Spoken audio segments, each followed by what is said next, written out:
Hi, this is May. And I'm Joy. Welcome to the QWERTY Writing Life Podcast, where we have candid chats about our creative lives. May and I are friends, writers, and creatives who want to share our endeavors out loud. On this podcast, we're here to encourage each other, and you too, and share tools we've discovered or made up. So you can follow your passions with a little support. So grab your tea or your coffee, and let's get started.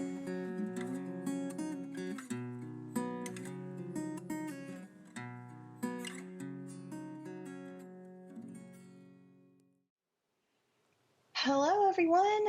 Hello, welcome. We are excited to be with you guys today. We are going to talk about our creative things for the week, and then we're going to get into a really interesting topic that is allowing faith in your art. So, Joy, what did you do this week? So this week I have still been making some more graphics for the book signing events that I have coming up, and I was asked to make a flyer for my writers group for an event that they were having. So that was kind of fun, a little out of the norm. So what about you?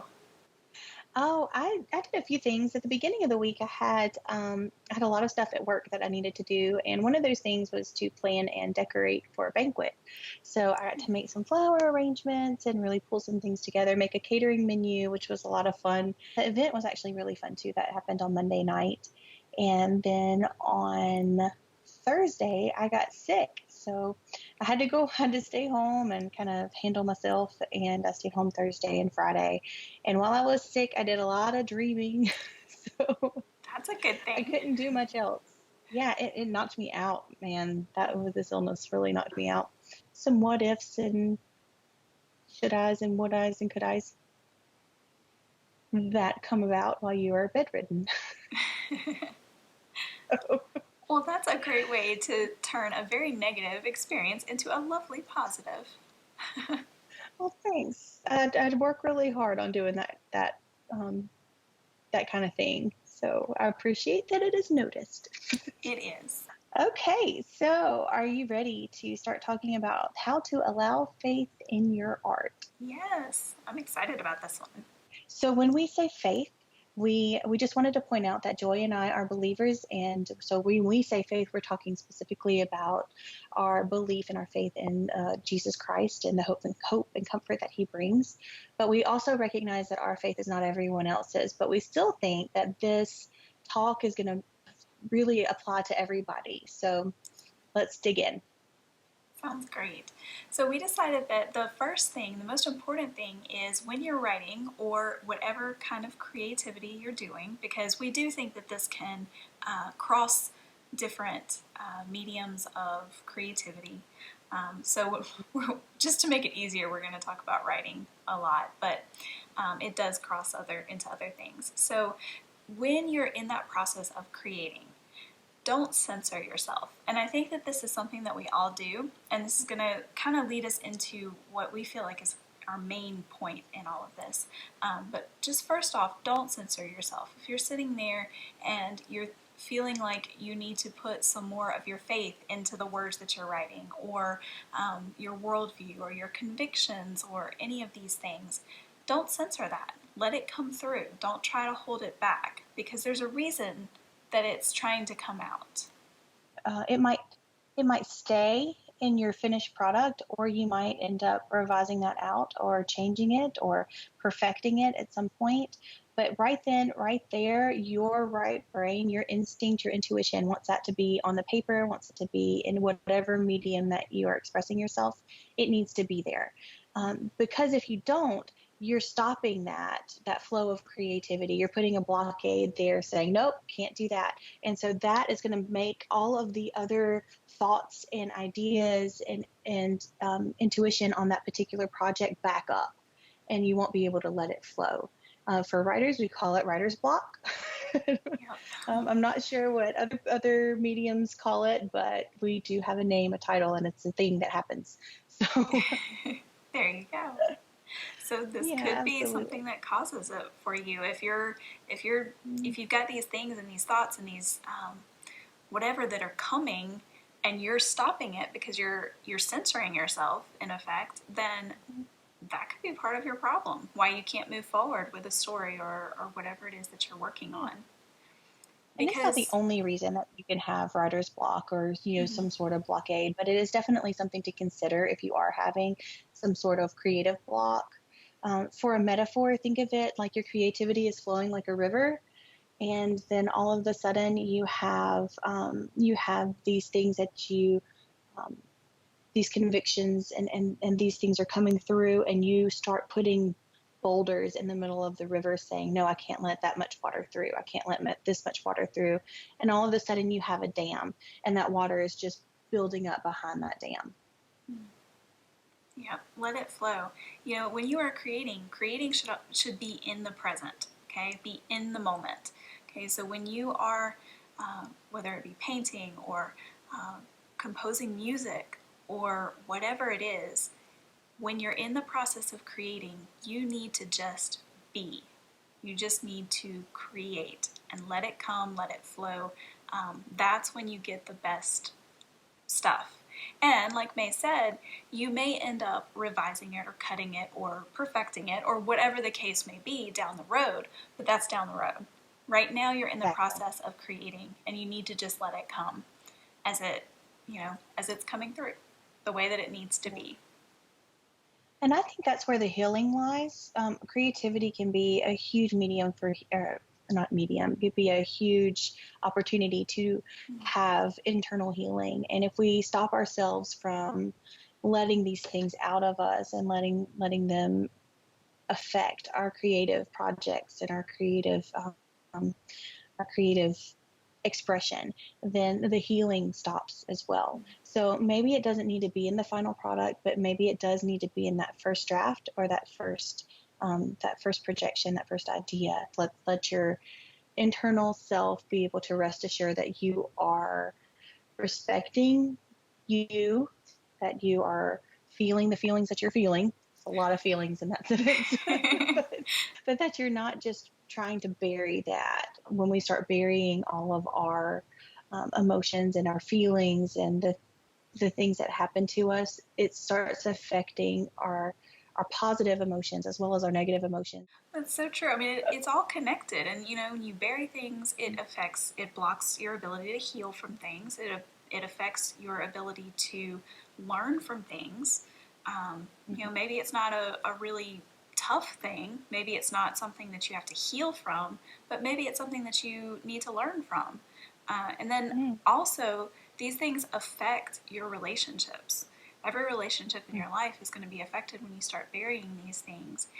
So, yeah, definitely just when you are creating, remember that it's about being in the moment. So, as you are writing, just let it come. As you're painting, let it come. Composing, whatever the case may be, let it come. And then, all of the other things, the revisions and the editing, there's a reason for that, okay? But it's not time for that yet. So focus on the moment that you're in.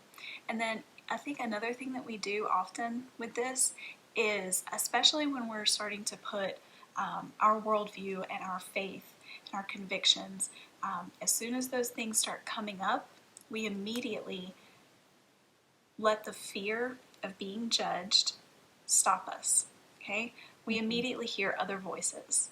It could be a publisher's voice. It could be a friend's voice, a friend who has a different conviction or a different worldview.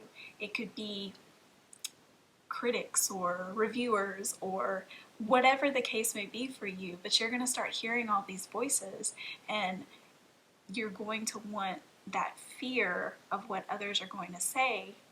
You're going to want to give in to that, and that's going to cause you to stop as well. And just the preemptive pain of thinking about all of the people who could potentially reject you or discredit you or hurt you in other ways. That kind of stuff can really stop that being in the moment, because that pushes you toward the future when your project is done and it's out there in the world and you are getting the response to it. And when you're in creativity, like in the moment, that kind of stuff stops you from making your best work. It really And does. when it does, it stops you from making your best work. And also, if you allow that stuff to affect that part of it, then there's a good chance that you have these convictions and these worldviews and faith, and you want them in your book, and then you half-heartedly do it because you're afraid. And if you don't give everything, if you don't do it and do it well, then there are going to be more people who say terrible things about you because it's not done well. So. Yeah. And there is something to that. Like, readers can tell when you have put it all on the page and when you haven't. So even if you're holding this thing back, you're just holding it back here, there's going to be something that they're not going to be able to put their finger on it, but they're going to say, I just feel like it was missing something. And they're not going to know what it is, but you're going to know. And so getting it all out there as you're in the moment of creating, at least it's there. And if it comes out later in the revisions, then that's one thing. But at least you'll know that you really have put yourself on the page. You've put it all out there in the way that it needed to be. And there's also kind of a trick with writers, particularly if you're going to put it all out on the page in your first draft. That's wonderful, because everything that you put back out there, it can be reined back in. It can be perfected. It can be made into one huge scene that's super effective versus 6 scenes that are small and aren't quite as effective. So you start using strategy and revision and that sort of thing to make the thing that you want to say the best that it can be. So, but you can't rein it back in if you haven't put everything out on the page to begin with. Right, absolutely. That's a really great point. So just remember that after you get it all out there, that's the time to think about the criticisms, the publisher requirements, and all of these other things, okay? This whole thing I really experienced a lot with Any Good Thing. And when I started writing that book, I did not plan on putting as much faith into it as I did. And in the beginning, when all of this stuff started coming out, I knee-jerk reaction, I wanted to kind of censor myself. And I was like, well, I'm not trying to write Christian fiction. I don't want to write Christian fiction. And so I did. I kind of started that process. And then I stopped and I thought about it. And I said, okay, this isn't the time for this. And I did think about some of the criticisms and things like that in the moment, but then I pushed past that, I set those thoughts aside, and I just kept writing. And in the revision and editing process, some things were removed, some things were left, and some things, like you mentioned, taking a few little tiny scenes, pulling them together into one more powerful scene. There were some things like that happened in revision.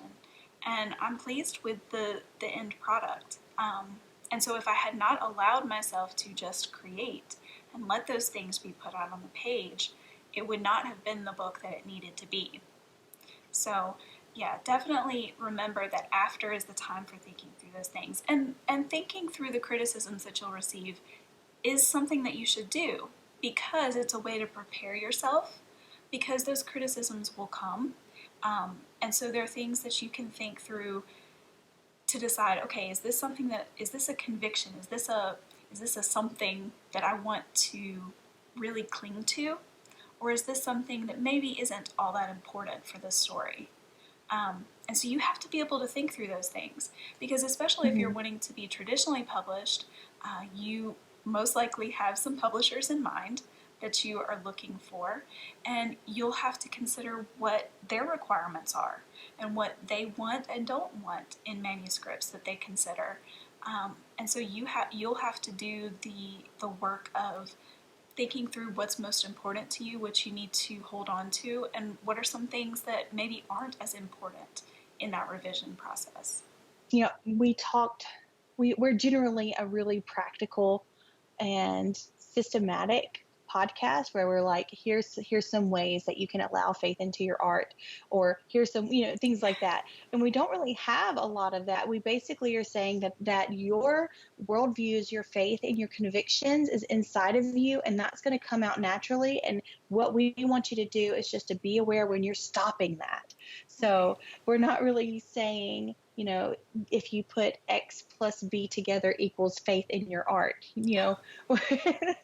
There's no magic formula. There's no magic formula. It's just a lot more of that introspection of knowing yourself, of being able to have that almost self-control to be able to say, not right now, fear, I will get to you later. The next thing comes when you've put that work out, when it's out there and you have readers, or if you are having viewers for your other art mediums or whatever the case may be. Understand that they're going to have reactions to your work based on their own worldview and faith and convictions, but also through their personal experiences, through their preferences. So the way that they respond to what you've put out there is going to come through all of those lenses.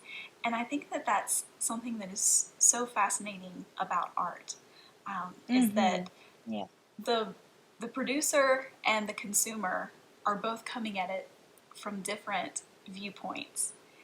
And everyone is going to have a different lens that they come to this work through.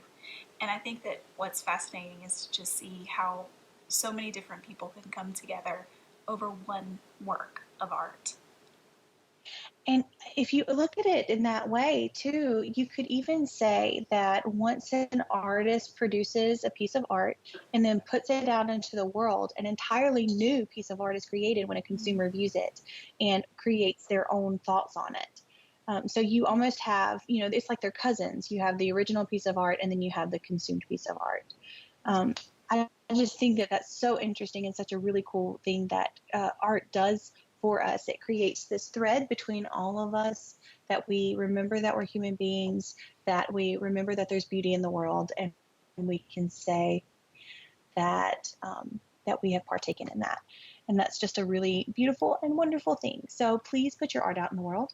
Please put your faith in it. We all need to be able to understand and see other people's points of view in order to understand humanity. And how to help humanity and how to love humanity in a better way. Yes. So we are not able to practically say, this is how you can put faith in your art, because we feel that's natural.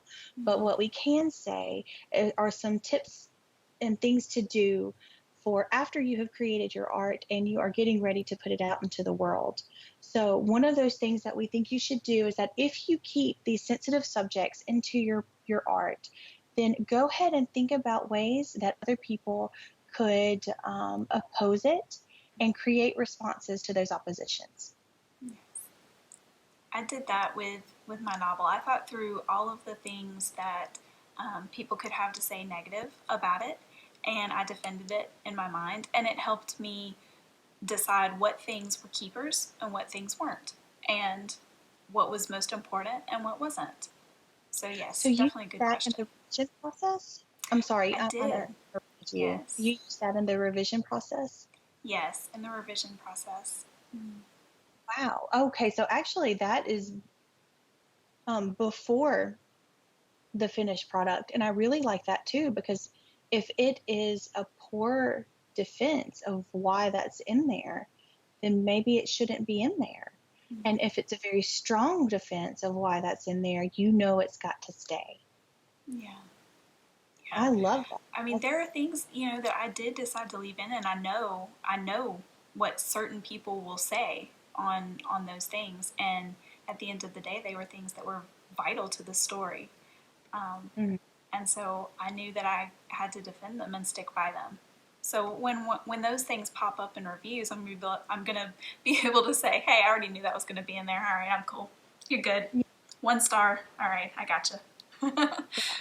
Well, and it's not necessarily just on the defense either, but on the offense, you can say, you can find reasons why you presented the story in the way that you presented it. and why you love your story so much and how it's so much a part of you and why it's a part of you in this particular way, and how your faith is important to you and it reflects in your art. If you already find a way to articulate those things in a very positive and hope-giving manner, then I think that you will also feel a little bit of peace about putting it out into the world, and either saying those things out loud to people who are maybe interviewing you or talking to you about your art, and or just knowing those things in your own heart and just knowing you've done the right thing and that you've honored who you are and your individuality and your faith. That's good. I love that. So we would just like to encourage you to, as you are creating, to just create, be in that moment, and just let those words come, or let whatever it is come in the way that it's supposed to. And then afterward is the opportunity that you will have to consider what you've put out there, to make sure that it's your best, and all of that. So there you go. All right, we have made it to time, and it won't stop. Okay, there we go. We made it to time for the QWERTY challenge. So we hope that you guys are encouraged right now to just pour yourself onto the page or into your art, and we are going to try to help you do that a little bit through our QWERTY challenge today. So today, if you find yourself blocked, or if you are not creating at all, check yourself and see if you're holding yourself back because of the fear of being criticized or judged for what you are wanting to put into your art. That is one thing that we want you to do. It's one of those introspective things. We've gone back to our original look inside yourself and figure out what's going on in there. Or if you are having this fear of putting out those deep convictions, and it's not necessarily the worry of reviewers or how people are going to handle it. If you aren't creating and you have this fear, you might have some internal things that you need to deal with. Like maybe you don't know what you believe. You don't know your faith. You don't know what your convictions are. You don't know what your worldviews are. And you now know that it's time to use creating pieces as a way to discover that information. And sometimes that can be difficult. Sometimes that can be painful. Sometimes you think you know what you believe and you find out that you don't. But either way, you have to settle some things internally that might be a little bit tough. And sometimes that can even stop you from starting anything or creating at all, let alone being in the middle of a project and giving you a blockade. So those are some hard challenges, Joy. We really gave them some That's true.